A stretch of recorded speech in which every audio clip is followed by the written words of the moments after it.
Why after her death, Anne Heche's biography is selling for hundreds of dollars. Call Me Crazy, a book by Anne Heche, was published in 2001. She discussed the abuse she received from her father in it, as well as her career in the entertainment world and its ups and downs. Anne Heche's autobiography has been fetching hundreds of dollars since her passing earlier this month. After many car accidents in the course of a morning resulted in the actress Anne Heche's vehicle catching fire, fans learned the tragic news of her passing. It appears that a lot of her 53-year-old fans are now interested in learning more about her personal life. Apparently, says ABC7.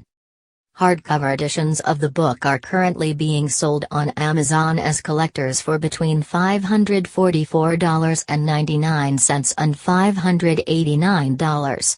Since there are no longer any paperback copies available, it is no longer being published. The only places to obtain a copy are libraries and online booksellers, but both are few.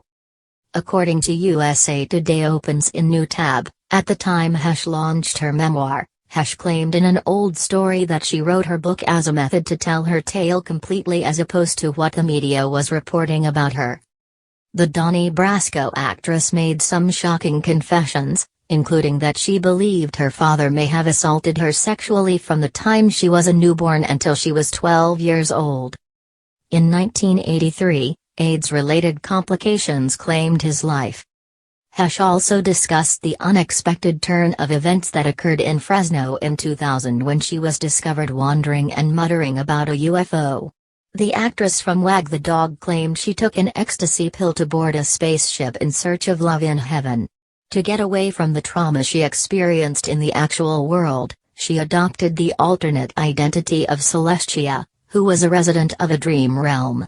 She claimed to have bleeding crucifixion wounds on her feet 12 days after shooting Donnie Brasco and to have had a vision of the future Immaculate Conception.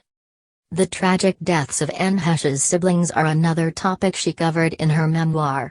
Her sister, Cynthia, passed away at the age of 2 months from a heart attack, and her brother, who was 23 years old, committed himself by driving his car off the road.